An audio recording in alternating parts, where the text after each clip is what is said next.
Assalamualaikum warahmatullahi wabarakatuh. Di video kali ini saya akan mencoba membahas materi mengenai gametogenesis pada hewan. Apa itu gametogenesis? Langsung saja kita ke pembahasan. Nah, gametogenesis ini merupakan suatu proses pembentukan sel kelamin yang terjadi pada organ reproduksi generatif pada organisme eukariotik multiseluler. Contohnya pada tumbuhan, hewan, dan juga manusia. Pada proses ini melibatkan yang namanya pembelahan mitosis dan juga meiosis. Nah, yang belum paham apa itu mitosis dan juga meiosis, bisa disimak dulu pada video saya sebelumnya. Nah, pembelahan mitosis pada proses ini bertujuan untuk memperbanyak sel induk, sedangkan meiosis tujuannya untuk mengurangi jumlah kromosom. Kenapa terjadi pengurangan jumlah kromosom? Agar jumlah kromosom yang diwariskan dari generasi ke generasi nantinya itu jumlahnya akan tetap sama gitu. Itu tujuan daripada pengurangan jumlah kromosom pada pembelahan meiosis. Kemudian si gametogenesis ini terbagi menjadi dua macam. Yang pertama ada spermatogenesis atau pembentukan sel kelamin jantan, yaitu sel sperma atau spermatozoa. Nah, pembentukan spermatogenesis ini terjadi di testis, tepatnya di tubulus seminiferus.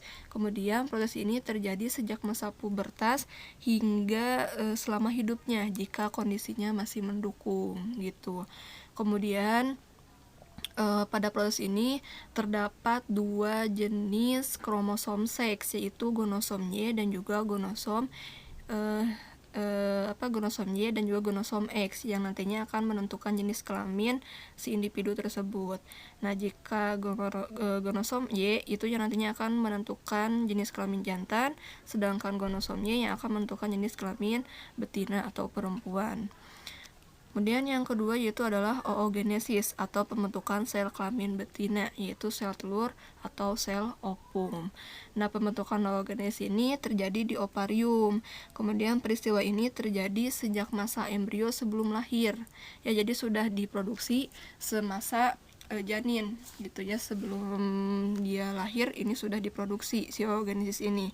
Kemudian ketika lahir ini akan terjadi fase dorman atau istirahat, akan dilanjutkan lagi nanti ketika menginjak masa pubertas hingga masa produktif sebelum menopause gitu. Nah, pada proses oogenesis ini hanya mengandung satu jenis kromosom seks saja, yaitu gonosom X gitu. Kalau tadi kan di spermatogenesis mengandung dua jenis kromosom ya, ada gonosom X dan Y. Kalau di oogenesis itu hanya gonosom X saja gitu. Nah, yang pertama kita bahas mengenai spermatogenesis atau pembentukan sel kelamin jantan yang disebut dengan sel sperma atau spermatozoa. Nah, peristiwa ini diawali dengan terbentuknya sel induk sperma yang terjadi di testis, tepatnya di tubulus seminiferus. Nah, di tubulus seminiferus itu terdapat sel-sel primordial yang nantinya akan terdiferensiasi menjadi sel induk sperma yang diploid atau 2N yang disebut dengan spermatogonium. Nah, kemudian si spermatogonium ini akan mengalami pembelahan secara mitosis dan menghasilkan sel anak yang identik dengan sel induknya, yaitu bersifat diploid atau 2N yang dinamakan dengan spermatosit primer. Nah, kemudian si spermatosit primer yang diploid atau 2N ini akan mengalami pembelahan meiosis 1 dan menghasilkan dua sel anak yang haploid atau dua sel anak yang masing-masing jumlah kromosomnya haploid. Jadi pada peristiwa ini terjadi pengurangan jumlah kromosom yang tadinya induknya 2N dihasilkan masing-masing sel anak yang N atau haploid, yang disebut dengan spermatosit sekunder. Nah, pada sel-sel spermatosit sekunder ini salah satu sel mengandung kromosom X dan satu sel lainnya mengandung kromosom Y.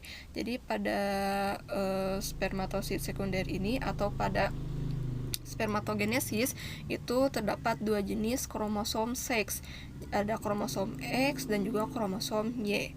Nah, kromosom X itu nantinya yang akan menentukan kelamin perempuan, sedangkan kromosom Y atau kromosom seks Y itu yang nanti akan menentukan kelamin jantan atau laki-laki. Nah, kemudian si spermatosit sekunder akan mengalami pembelahan meiosis 2 sehingga akan menghasilkan 4 sel anak yang masing-masing jumlah kromosomnya haploid. Nah, keempat sel ini dinamakan dengan spermatid. Nah, kemudian si spermatid ini akan mengalami diferensiasi atau maturasi. Jadi akan mengalami pematangan menjadi spermatozoa yang memiliki kepala dan juga ekor. Nah, nanti si ekornya itu berfungsi untuk bergerak ya. Nah, ini dihasilkan spermatozoa yang fungsional. Jadi pada peristiwa spermatogenesis ini dari satu sel induk itu akan dihasilkan 4 sel spermatozoa atau 4 sel sperma yang fungsional atau 4 sel sperma yang siap untuk melaksanakan fungsinya. Jadi ketika bertemu dengan sel ovum atau sel telur itu akan terjadi peristiwa pembuahan.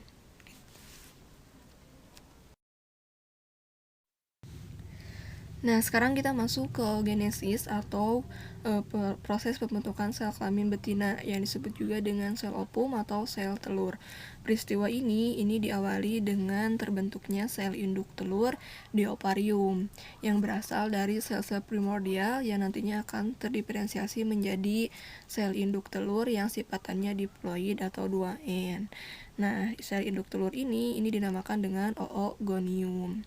Kemudian si oogonium ini nantinya akan membelah secara mitosis dan menghasilkan sel anak yang identik dengan sel induknya yang dinamakan dengan oosit primer. Nah, pembentukan oosit primer ini sudah terjadi sejak masa embrio atau sebelum lahir atau selama masih dalam kandungan. Nah, proses pembentukan oosit primer akan terhenti ketika si janin sudah lahir, akan masuk fase dorman atau fase istirahat. Nah, nanti akan dilanjutkan lagi ketika sudah menginjak masa pubertas.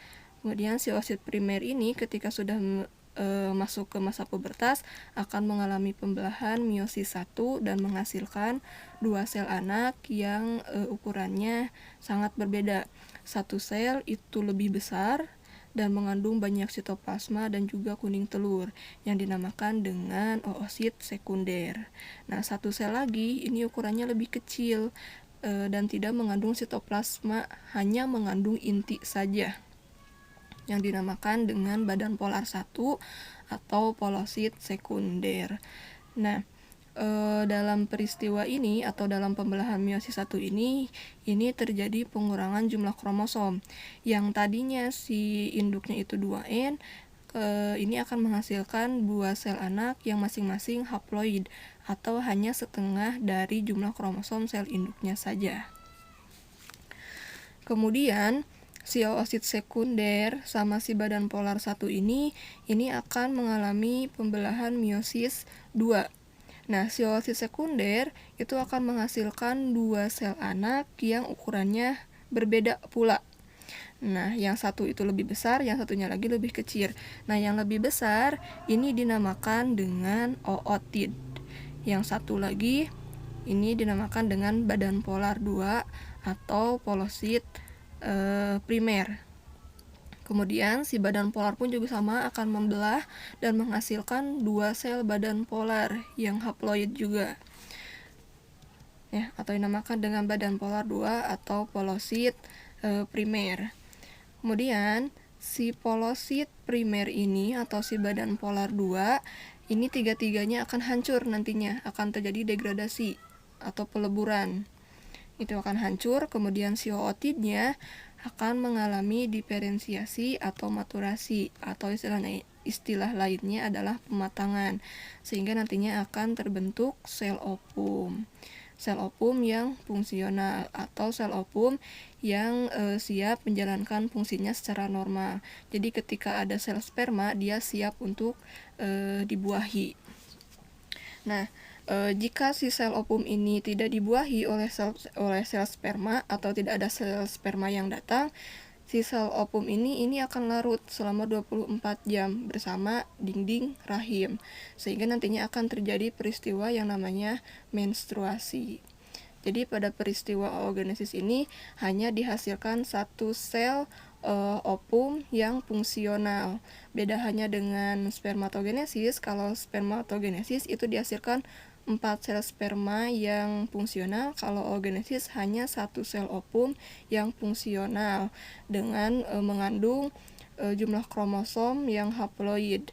Nah, pada oogenesis ini hanya terdapat satu jenis kromosom seks saja, yaitu kromosom X. Tadi kan kalau pada spermatogenesis itu terdapat dua jenis kromosom ya, kromosom X dan juga kromosom Y. Kalau ini hanya kromosom X saja. Nah, itu untuk pembentukan oogenesis atau pembentukan sel kelamin betina. Nah, jika terjadi pembuahan sel ovum oleh si sel spermatozoa, maka akan terbentuk zigot dengan sifat gabungan dari kedua orang tuanya atau memiliki jumlah kromosom yang merupakan penjumlahan dari kedua kromosom orang tuanya. Nah, dari pembuahan ini akan terjadi dua kemungkinan. Kemungkinan yang pertama, jika si sel ovum yang kromosomnya 22A plus X kemudian akan dibuahi oleh si sel sperma yang kromosomnya 22A plus Y, maka akan menghasilkan zigot yang 22AA plus XY. Nah, si kromosom XY inilah atau yang disebut dengan kromosom seks XY yang nantinya akan menentukan si zigot ini berjenis kelamin jantan itu. Kemudian kemungkinan yang kedua, ini jika si sel ovum yang berjumlah kromosom 22A plus X kemudian dibuahi oleh si sel sperma yang memiliki kromosom 22A plus X juga, maka nanti akan menghasilkan zigot yang jumlah kromosomnya 22AA plus XX. Nah, si kromosom XX inilah yang akan menentukan bahwa si zigot tersebut berjenis kelamin betina atau perempuan. Nah, ini alasannya kenapa si sel ovum dan sel sperma itu bersifat haploid atau hanya memiliki setengah jumlah kromosom dari sel induknya. Agar nanti ketika si sel ovum dan si sel sperma itu dibuahi atau terjadi pembuahan, maka si zigot yang dihasilkan itu nantinya bersifat 2N atau diploid. Seperti yang bisa dilihat di sini ya, misalkan si sel ovum itu adalah 22A plus X. Nah, kalau diploid itu berarti 22AA plus XY atau jumlah keseluruhan dari kromosom si manusia itu kan 46 ya. Jadi ketika sebelum terjadi pembuahan, masing-masing si sel ovum itu memiliki 23 kromosom dan sel sperma pun juga memiliki 23 kromosom. Jadi ketika terjadi pembuahan, nanti akan digabungkan si sifatan kromosomnya sehingga menghasilkan zigot dengan sifat gabungan dari kedua orang tuanya sehingga menghasilkan kromosom jumlahnya 46 gitu. Yang 44 itu adalah kromosom tubuh, sedangkan yang duanya adalah kromosom seks gitu. Jadi 46 jumlahnya tetap ya. Itulah alasannya kenapa terjadi pengurangan jumlah kromosom pada pembelahan meiosis di proses oogenesis maupun di spermatogenesis gitu.